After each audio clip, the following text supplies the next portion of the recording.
Hundreds of people do extraordinary things every single day. Some do it quietly, far from the spotlight, hidden behind the ordinary rhythm of life. And then there are those who rise so high, shine so brightly, that it feels almost impossible to imagine them ever falling. Cliff Richard was one of those people. At his peak, he wasn't just a singer. He was an institution, a symbol of joy, charm, and decency in a rapidly changing world. For decades, his voice carried through homes, radios, and concert halls, becoming part of the fabric of British life itself. He seemed untouchable, unshakable, the kind of man whose career looked like it would glide effortlessly from one success to the next. But even the most carefully built lives can unravel in ways no one expects. And for Cliff Richard, everything changed in a matter of hours. What followed was not just a scandal, but a deeply personal collapse that would test his identity, his resilience, and ultimately the meaning of the life he had built. Today, at 85 years old, the man who once stood at the very center of the entertainment world lives a life that is quieter, more fragile, and in some ways far lonelier than most people ever imagined. This is the story of his rise, his fall, and the life he lives now. Cliff Richard was born Harry Roger Webb on October 14, 1940, in what was then British India. His early life was shaped by a world that was already beginning to shift beneath his feet. His father worked as a manager for a catering contractor serving the Indian Railways, while his mother focused on raising their 4 children. By the standards of the time, the family lived comfortably. There was stability, structure, and a sense of belonging. But that stability depended on a colonial system that was rapidly approaching its end. In 1947, everything changed. With India gaining independence, British families across the region faced a difficult and often painful decision. Stay in a country that was no longer theirs, or return to a homeland many barely knew. For the Webb family, the choice was clear, but not easy. They left. They sold what they could, packed what remained, and boarded a ship bound for England. It was a journey that would take weeks, but the real challenge began when they arrived, because the England they found was not the England they had imagined. There were no grand welcomes, no sense of return. Instead, there was overcrowding, financial strain, and a reality that felt far removed from the life they had left behind.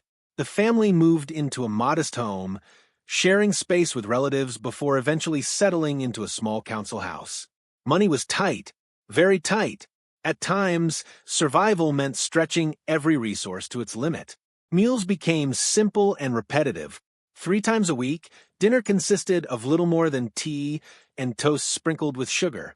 It wasn't a choice. It was necessity. For a young Cliff, this was more than just hardship. It was a lesson in resilience. Despite the challenges at home, Cliff showed promise in school. He was intelligent, disciplined, and capable. He performed well academically and even stayed beyond the minimum leaving age to complete his exams. Outside the classroom, he found joy in sports. Football, athletics, anything that allowed him to move, compete, and momentarily forget the constraints of his environment. But nothing captured him quite like music. It was the sound of American rock and roll that changed everything. To his parents, it was noise, loud, chaotic, and unnecessary. But to Cliff, it felt like possibility, like freedom, like the future calling. At 16, his father gave him a guitar. It may have seemed like a small gesture, even a reluctant one, but it would prove to be life-changing. Cliff practiced, performed, and slowly began to build something of his own. Music became more than a hobby. It became an escape, a passion, and eventually a path forward. He took a job as a filing clerk after leaving school, but his heart wasn't in it. The job was simply a placeholder, a way to pass time while waiting for something bigger. And that something came sooner than anyone expected. By the late 1950s, Cliff had formed a band and begun performing regularly. It was during this time that he also made a decision that would shape his public identity forever. He changed his name. Harry Webb became Cliff Richard, a name that sounded stronger, sharper, more suited to the world he was entering. In 1958, everything began to accelerate. A performance led to an opportunity. An opportunity led to an audition. And that audition led him to one of the most iconic locations in music history, Abbey Road Studios. What happened next would change his life. The plan had been simple. Record a song, test the waters, see what happened. But one track in particular stood out. Move It. It had energy, attitude, and a distinctly British take on rock and roll. When it was released, it exploded. The song climbed the charts, reaching number 2 in the UK. More importantly, it marked the arrival of something new. A homegrown British rock star who could stand alongside the American giants dominating the scene. Cliff Richard had arrived. From that moment on, success followed at a pace few could keep up with. Hit after hit, tour after tour, decade after decade. He became one of the most successful recording artists in history, selling over 250 million records worldwide. His presence on the UK charts was nothing short of remarkable, spanning 6 consecutive decades. He wasn't just popular, he was enduring. While trends came and went, Cliff remained, reinventing, adapting, and continuing to connect with audiences across generations. But beneath the polished image, something else was quietly taking shape. Because while his professional life was filled with achievement, his personal life told a very different story. In 2014, that contrast would be brought into sharp, painful focus. Cliff Richard was on holiday in Portugal when his life took a sudden and devastating turn. Without warning, without preparation, he turned on the television and saw something that would change everything. Police were searching his home. The footage was being broadcast live. A helicopter hovered overhead, capturing every moment as officers entered and examined his property. He hadn't been informed. He hadn't been contacted. He was watching it unfold in real time, just like millions of others. The allegation behind the investigation dated back decades. It was serious, shocking, and entirely at odds with the image he had spent a lifetime building. Cliff denied it immediately, and he would continue to deny it consistently and firmly.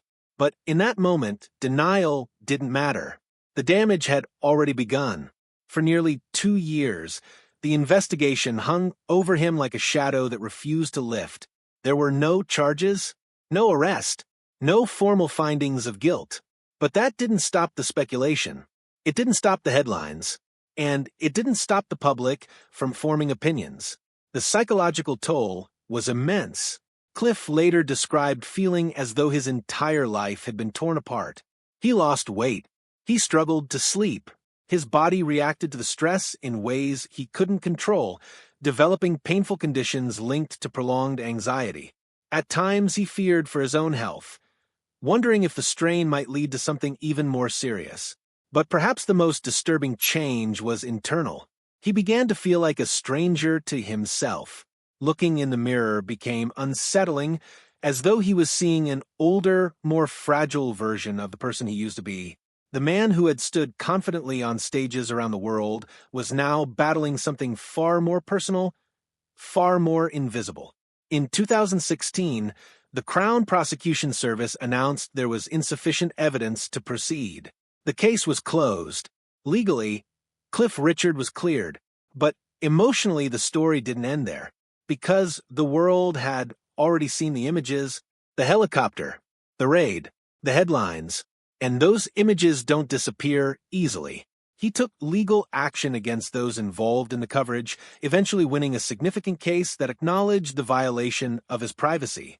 It was a victory, but a complicated one, because while it restored some measure of justice, it couldn't undo what had already been done.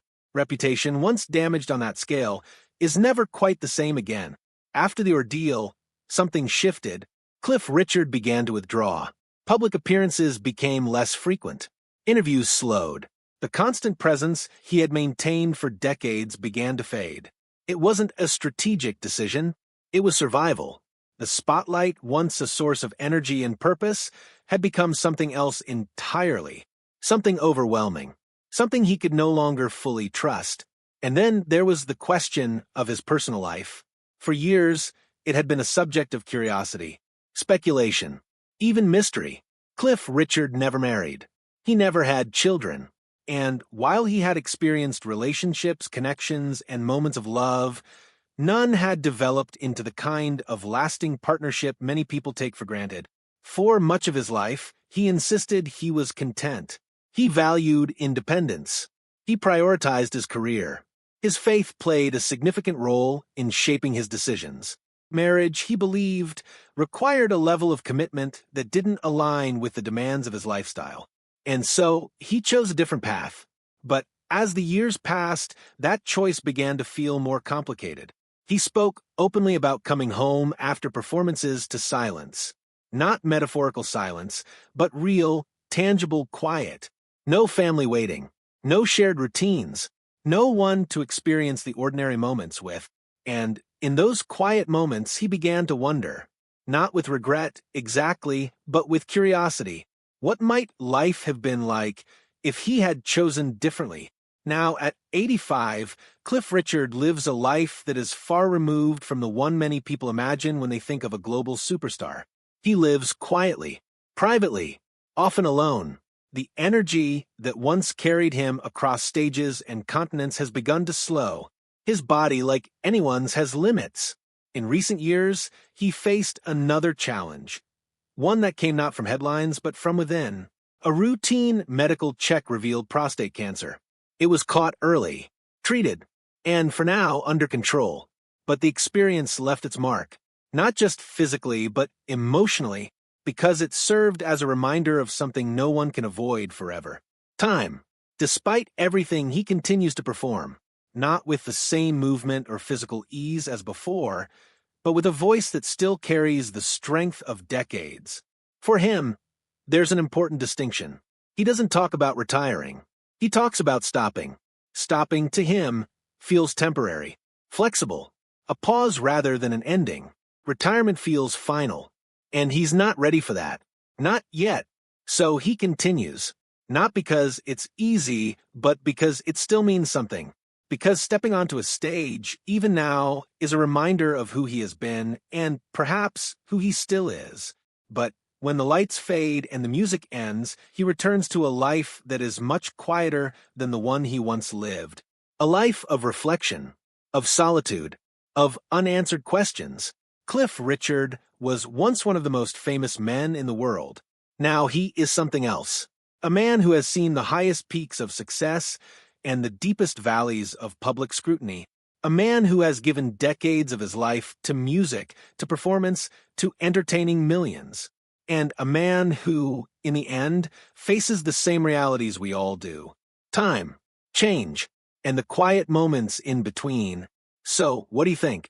Should Cliff Richard finally step away from a stage? Or is the stage the one place he still truly belongs? Let me know your thoughts.